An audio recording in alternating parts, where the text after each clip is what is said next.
Hello, everyone. This is Faye, and I sell Medicare plans, of course. This is part two of how to sell Medicare plans by phone. This is something that we started last week, and the first recording is not up because my voice was so bad. I cannot put that out there. And I want to thank those of you again who watched last week so that you endured through with me. But I am going to re-record part one, why you should be considering working Medicare sales by phone, and then post it for everyone. Thank you again for joining me. If you're joining me live, that's great. I appreciate it. If you're not and you want to see the replay, it will be on YouTube, on my YouTube channel, and look for how to sell Medicare by phone. There are 3 parts. Thank you again. So let's just get right into it. Now, a refresher from last week is that the key to selling Medicare by phone is you must establish that know, like, and trust. And it's going to be different from establishing that when you're with someone face to face. When you're with someone face to face, you are definitely able to watch their reactions. You see their expressions. You can look at their body language, and it tells you a lot about the individual. When you're working by phone, you have to listen carefully. Listen carefully to what the individual is saying. Listen carefully for what they may not be saying. But the most important thing is, why should you even consider selling Medicare by phone? For obvious reasons. Using technology will allow you to expand to a wider audience. You could sell through multiple states. I am not by any way, means, or anything suggesting that you become a call center. This is not what this is about. This is about how you, the solopreneur, or you, the small business owner, or you, the small insurance professional agency, might be able to grow your book of business with people that you can actually build the same relationship you build locally on the phone. And it just makes sense. You can do more, you can talk to more people because you have no drive time. You don't have to do phone sales full time. You may have a combination of local sales and phone sales so that you set aside 1 day or 2 days a week when you're doing nothing but phone sales. But what I can assure you of is doing the phone sale piece that 1 day. Let's say you set aside that 1 day and you're working your regular 8 hours, 9 hours, 6 hours, 4 hours, whatever your business tells you to do, you will get more done in those hours than when you are traveling from one to the other. Make sense? Of course it makes sense. So some of the methods that you will use, and what we're talking about today in part two, is how to do Medicare sales for Medicare Advantage and standalone PDP plans. So the first thing that you're going to do is you actually need to be prepared to build rapport, have a warm introduction. That introduction can start with who you are, but don't bore people with all of that about how many years you've been doing business. And you really want to get to the person. So you want to ask questions. You want to be able to listen to what the individual is saying so that you can understand the person. And it is a little more difficult to listen intently when you're on the phone. You want to ask open-ended questions, questions where they will start to talk about themselves. You want the people to feel that they definitely, you are listening to what they're saying, and they definitely have your attention, your undivided attention. You want to find out what they have now. This is where good needs analysis comes into play. And when you're really, really good at what you're doing, you don't have to ask these questions in this order, but it just makes sense. What do you have now? You may even want to get a copy of the card that they have now, because they might be able to tell you the carrier, but they don't know the plan. So in order for you to know more specifically what the plan is that they have now and how you might be able to help them to change that plan, you need to know the exact plan. So what do you have now? What is it you like about what you have now? What is it that you would change if you could write your own health plan? You may have been doing this for a year. You may just be getting into Medicare. But if you were designing your own Medicare plan, what would that plan look like? And then you also want to know from the person, who is the decision maker? Are they making the decisions on them for themselves? Is a family member helping them, a spouse, a daughter, a son, a sister, a brother, a neighbor, anybody that's going to help them? The reason you want to know that is because when you get ready to do your enrollment application, you want to be sure that anyone who's helping to make the decision is available, because you want to answer all of the questions at one time. And you can say to the individual, I'm asking this because if someone else helps you, I don't expect you to know all that I've had to learn to be certified to do this, to explain that to that person. I'd like to be able to have them in on the conversation, answer their questions so that everybody understands what's going on. You want to be sure that you're focusing on the prospect's needs, not features of a plan, not plan benefits. You're going to match the plan that you suggest to the person, but make your first conversation on the phone with them all about them and their needs. And you may ask questions like, well, why is that important to you? Dig through the next layer and the next layer and the next layer until you're able to understand their needs.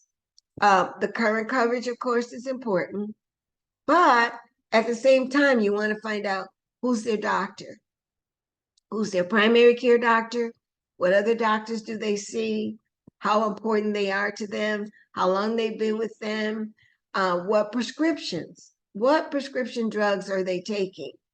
This is also important because you need to compare the plans. So when you come back, you can say, I've chosen this plan because 7 out of 7 of your prescriptions are covered. There will be other plans where maybe 6 out of 7 or 5 out of 7 are covered. And you want to offer to them the plan that covers most of their prescriptions. So then when you're talking to the individual on the phone, be sure to please don't use jargon. Don't use industry jargon. Don't use AEPs and IEPs and OEPs and SEPs. Do you really think they know what that means? They probably know AEP because they've heard of it. But speak in clear terms. Talk to them in English language that they understand. Explain benefits that you are going to present in plain language. Let the individual know that you listen to them, and if at all, sort of talk like them. If the individual speaks slower, then speak slower. They may have a hearing deficit and they may not own that or not. But if they do, they may also raise their voice. And so that means you might need to raise your voice, never yelling, but raise your voice. Keep your tone at the right level for the person to understand what you're saying and understand how you're saying it. Be repetitive. Repeat certain key points over and over. And another way of being repetitive without you repeating it over and over is go back and ask the individual the question, let them answer with the answer that you have given them. Always be able to focus on how to address specific needs and what you are suggesting. How is that going to save them money, save them time, or save them a bad experience? And when you're ready to close the sale, then you will need to make sure that you've addressed every concern that the person has. Let me let you in on a little tip. One of the ways to address the concern that everyone has is if the prospect asks you a question, answer the question, answer it with clarity, answer it in steps if necessary, give them a 1, 2, 3, give a story example to answer the question, but end that answer with a question. By asking them a question back, you are now engaging them in the conversation as well. If you don't do that, let me assure you from experience, you're talking, while you're talking, they're thinking of something else to ask you about that you may have already told them. So put the question back to them in a different way. It not only solidifies the answer that you're giving, but it also makes sure that they're listening to the answer that you're giving and they're not just trying to rake you over the coals, because there are people who would do that as well. Make it easy for your prospect by walking them through what you plan to do. Let them know in nice, easy tone what to expect. Make sure that they understand what to expect. It amazes me sometimes how when we say one thing, but the person hears something different, that does happen, you know. It happens even with me. Sometimes I don't hear what that person said because that wasn't what they meant. I hear something different. So that's human nature. That's going to happen. But with Medicare, you want to be sure that they understand what you're saying. And you also want to be sure that it's clear that they understand. So one way, again, of doing that is to have them repeat back to you. Now, the one thing that you absolutely must be conscious of and very conscious, and this is the disclaimer for this particular information. I am in no way telling you to just pick up the phone and call a Medicare beneficiary and start to talk to them about Medicare. You know that is definitely a no-no. You cannot do that. There are only certain ways that you're able to reach the Medicare beneficiary. And to be compliant, that Medicare beneficiary must have given you permission to call them. You must have had a scope of appointment to talk about benefits. So those things, how do you get those if you're going to work with someone on the phone? The easiest way to do that is to use a source, a generating source, a lead generating source who has already covered all of the compliant areas up to that point when you are able to speak to the person. And as an added step in the process of these 3 sessions, I have a special bonus that we're going to add on, and it is a way that you can actually get the people that you're going to talk to on the phone to sell Medicare plans, and you're going to receive them compliantly. Believe it or not, it does exist. And I have a real big bonus for those of you who complete all 3 of the sessions and those of you who have actually requested this information. I have a bonus session for you. So let me just finish telling you where you might be able to get some other resources that are helpful. There are some YouTube videos that you can watch on how to sell Medicare Advantage plans over the phone. There's also some videos that you can watch about selling Medicare Advantage from home, which would be over the phone. And then there's a video, 7 powerful practices for selling prescription drug plans. And that includes a script. So those I will be posting at the end here.